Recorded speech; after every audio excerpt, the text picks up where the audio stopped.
বাংলাদেশ থেকে উদ্ধার মালদার এক যুবতী। মালদার বামুনগোলা থানার গোবিন্দপুর মহেশপুর পঞ্চায়েতের কাশিমপুর এলাকার বাসিন্দা ওই যুবতী দিন কয়েক আগে নিখোঁজ হয়ে যায়। বিভিন্ন জায়গায় খোঁজ চালিয়েও সন্ধান মেলেনি।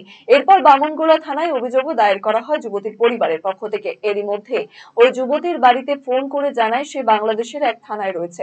জানা গেছে বাংলাদেশের নওগাঁ জেলার সাপাহার বামুনপাড়ার সীমান্ত থেকে সে দেশের সীমান্ত রক্ষী বাহিনীর হাতে এক যুবক সমেত ধরা পড়ে। তার সাথে ধৃত যুবকের নাম মাসুদ।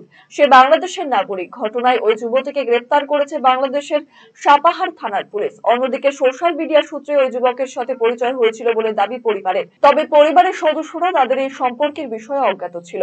প্রেমের জেলে ফাঁসিয়ে পাচার করার উদ্দেশ্যে নিয়ে যাওয়া হচ্ছিল বলে আশঙ্কা পরিবারের। তবে কাঁটাতারের ফাঁস পেরিয়ে মেয়েকে কিভাবে ফিরে পাবেন তা নিয়ে দুশ্চিন্তায় যুবতীর পরিবার। আমার মেয়ে নিখোঁজ হয়ে গেছে। তারপরে খুঁজে পাচ্ছি না, এখন খোঁজাখুঁজি করছি, খুঁজে পাচ্ছি না। তাহলে কি জানতে পারলেন কোথায় আছে আপনার মেয়ে? আমার মেয়ে এখন জানতে পারছি যে বাইরে আছে, বাংলাদেশে আছে। মেয়ের সাথে কোনো যোগাযোগ হয়েছিল? মেয়ের সঙ্গে যোগাযোগ হয়নি এতদিন, আজকে হয়েছিল একবার। তো তারপর কি বললো মেয়ে? মেয়ে বলল যে মা আমাদেরকে উদ্ধার করো, আমি বিপদে আছি, আর আমার যত ডকুমেন্টস আছে কেউ যদি বলে আমার ডকুমেন্টস দিয়ে আমাকে এখান থেকে নিয়ে যাও, আর বাংলাদেশে যদি কেউ থাকে তাহলে আমার কাছে পাঠিয়ে দাও। বাংলাদেশে কোথায় আছে? থানায় আছে? থানায় আছে। কোন থানায় আছে? সপাহার থানায় আছে? ওগুলো বলতে পারলো না, মানে ফোনটা হয়ে গেল। আপনার মেয়ে বাংলাদেশ গেল কিভাবে? সেটা আমরা জানি না কিভাবে গেছে, বলতে পারবো না। ওর সাথে তো একটা ছেলেও ধরা পড়েছে। সেটা তো আমি জানি না ছেলে ছিল না কি ছিল। ছেলে থাকলে তো আমি কি আর মেয়েকে ওইভাবে করতে পারতাম? তাহলে তো মেয়ে যেতই না আমার। আর আমি কি মেয়েকে কোনোদিন খারাপ পথে পাঠিয়ে দেবো মা হয়ে? বলেন। বলছি আপনার মেয়ে যে হারিয়ে গেল, কোনোদিনও আগে কি বলেছিল যে ওর সাথে কোনো ছেলে, বাংলাদেশের ছেলের সম্পর্ক ছিল? না, কোনোদিনও বলেনি। ও ফেসবুক করতো? হ্যাঁ, ফেসবুক করতো, সব কিছু। ওর মোবাইল, আমরা মোবাইল ওর হাতে ছেড়ে দিতাম। আমাদের মানে ফোনপে, ওর বাবা টাকা দিত, ওই ফোনপে ওই চালাতো। আমরা তো জানি না ফোনপে চালাতে। ওই সব কিছু করতো, মোবাইল সবসময় ওর হাতেই থাকতো। কি মনে হচ্ছে আপনার মেয়েকে কি টোপ দিয়ে নিয়ে যাওয়া হয়েছে বাংলাদেশে? হ্যাঁ, টোপ দিয়ে নিয়ে যাওয়া হয়েছে। অন্যদিকে এই ঘটনায় সীমান্ত এলাকায় পাচার চক্র সক্রিয় থাকার আশঙ্কা প্রকাশ করেছেন বিজেপির উত্তর মালদা সাংগঠনিক জেলা সহ সভাপতি বিনা কীর্তনিয়া। এমনকি পুলিশি উদাসীনতার কারণে পাচার চলছে বলেও অভিযোগ করেছেন তিনি। সীমান্তবর্তী এলাকাগুলোতে সক্রিয় হয়ে গেছে পাচার, মানে বলার মতন না। এইভাবে মেয়েদেরকে ফাঁসলিয়ে নিয়ে যাচ্ছে। এখানে প্রশাসন কোনো কিচ্ছু করছে না।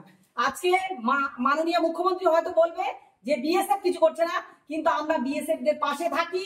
বিএসএফরা যথেষ্টভাবে সক্রিয়, ওরা দেখে। কিন্তু ওরা কোথার থেকে যে চুরি করে একটা রাস্তা তৈরি করেছে, এটা সমস্তভাবেই শুধু মেয়ে পাচার না। আমার বামুনগোলাতে আমরা কিছুদিন আগে ধর্ণা করলাম মালদাতে, যে পাকিস্তানিদের ধরো এবং বাইরে তাদেরকে পাঠাও। বামুনগোলাতে মদনাবতী এলাকাতে যেভাবে রোহিঙ্গারা জায়গা দখল করে নিচ্ছে, আর কয়দিন পরে বামুনগোলা উত্তর মালদার মধ্যে থাকবে না, আপনারা দেখতে পারবেন বাংলাদেশে চলে গেছে।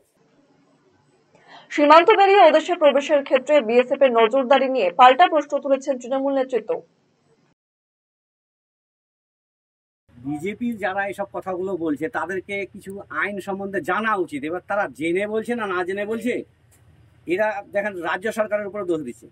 এবার আমি যতটুকু শুনেছি যে দক্ষিণ দিনাজপুরের নাহিরপুরি ক্যাম্প দিয়ে নাকি মেয়েটা পার হয়ে ওপারে বাংলাদেশের বিজিবির কাছে ধরা পড়েছে। তো বাংলাদেশের পুলিশ যে তাকে ধরলো, তাহলে ইন্ডিয়ার সীমান্তটা পার হলো কি করে? এখানে তো রাজ্যের পুলিশ দেখে না, সেটা তো বর্ডার থাকে বিএসএফরা হচ্ছে কেন্দ্র সরকারের, তাহলে পক্ষান্তরে বিজেপিরই। তাহলে সেই বিজেপি আবার কি করে তৃণমূলের পুলিশ প্রশাসনের উপর দোষ দিচ্ছে? এটা তাদেরকে তো ভাবা উচিত। কেন্দ্রের ফোর্স, অমিত শাহর ফোর্স, কেন্দ্র সরকারের ফোর্স, অর্থাৎ বিজেপি সরকারের ফোর্স কেন্দ্রের সীমান্তে পাহারা দিচ্ছে। তাদের কাজ দিয়ে মেয়েটি ওপারে বাংলাদেশে গিয়ে ধরা পড়লো, তাহলে পক্ষান্তরে ব্যর্থতাটা তো তাদেরই বর্তায়, এটা তো রাজ্য সরকারের বর্তায় না। এটা বিজেপি যারা বলছে তাদেরকে ভেবে চিন্তে বলা উচিত।